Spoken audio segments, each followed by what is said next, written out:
Boarding School Juliet, just another rom-com from 2018. Or, well, so I thought. But to my present surprise, Boarding School Juliet was actually much more than that. Coming into the series, I expected maybe another average to B- grade show. But Boarding School Juliet decided to make me eat my own thoughts and gave me a big smack in the face. But why weren't my expectations of the show extremely high even though multiple people recommended it to me?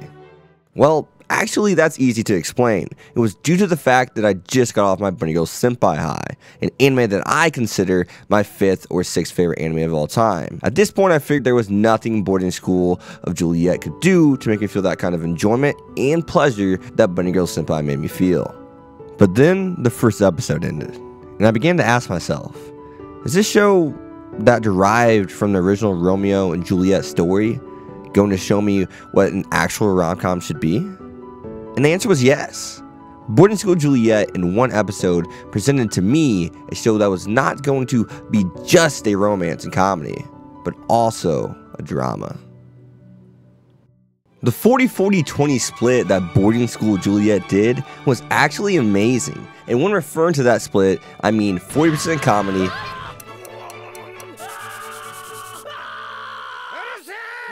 40% romance, 20% drama. Everything was precisely timed in this show, and that's what ultimately made it special, I think. Such as the comedic scene where Romeo is in the window trying to secretly talk to Juliet, and White Cat Scott is in the window next to him also trying to talk to Juliet. And then there's the romantic scenes where Romeo and Juliet are on the lake and she gives Romeo her rosary her mom gave her as a child. But not all romantic scenes are as direct as that one. There's also indirect scenes that showcase how much the two care about each other.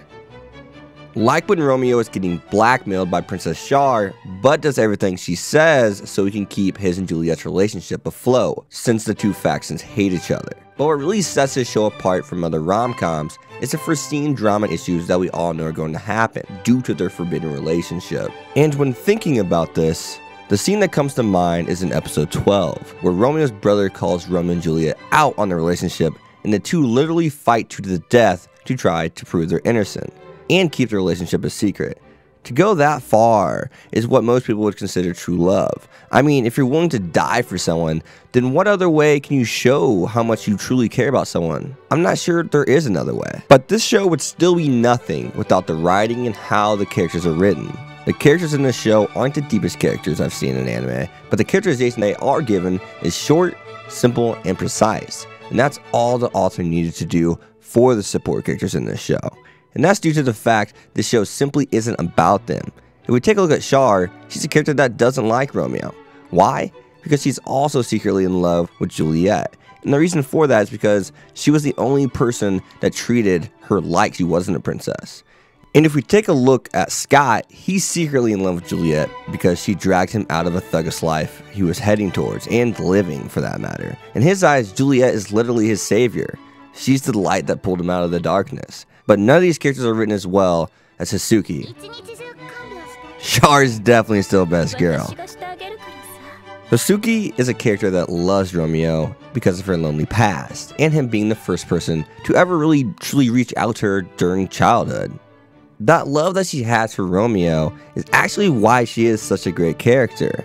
That emotional attachment she has to Romeo is really amazing because it all comes crashing down when she finds out about Romeo and Juliet being together, right after she confesses her own love to him.